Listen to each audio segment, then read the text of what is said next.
Сәлем менің каналымның көрермендері. Бүгін мен сіздерге өте дәмді болып шығатын осындай пышный нанның рецептімен бөлісетін боламын. Қазір деген күн суытып келе жатыр. Сол себептен үйлеріңізде арасында ыстық осындай нан пісіріп, балаларыңызға шай берсеңіздер күшті болады.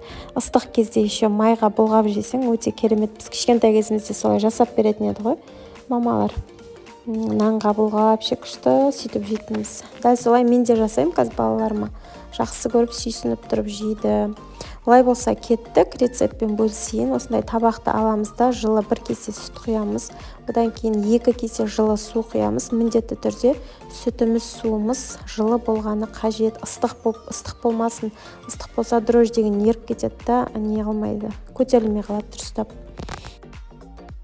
Одан кейін жаңағы тұзымызды, қантымызды, дрожжімізді 1-1,5 қасықтан ас қасығымен салатын боламыз. Мен енді примерно көз мөлшермен салдым мына видеода. Бірақ та сіздер 1-1,5 ас қасығымен салсаңыздар болады. Тұзды, қантты және дрожжды. Содан кейін дрожжімізді салып болғаннан кейін 1 минуттай күте тұрып, сосын барып жақсылап сүтпен сумен араластырамыз да. Одан кейін 3 кесе ұнымызды қосамыз. Тура жаңағы су сүт құйған кесеміз бар ғой, тура сомен 3 кесе ұн салатын боламыз. Енді ұнның сапасына қарай сіздерде сол 3 кесе ұнмен жақсы қамыр шығу керек.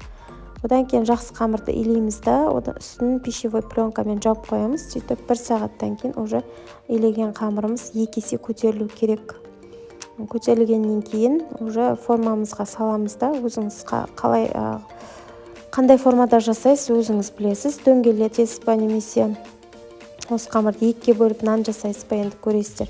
Мен асығыс болғандықтан ұзыннан бір нан жасай салдым, бір ғана нан шықты.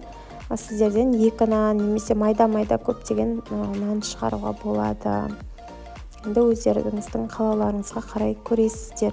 Одан соң 200 градусқа қыздырып, пешімізді 200 градусқа қыздырамыз да, асты үстіне қойып, примерно минимум 35-40 минутта пісу керек.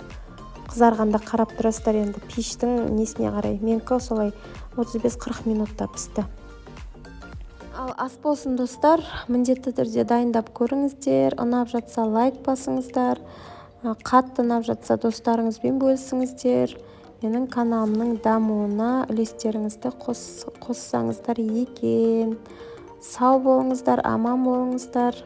Жақсылық болсын, амандық болсын. Достар, міне мен жұмыртқа жағып жердім жаңа нанның бетіне ше.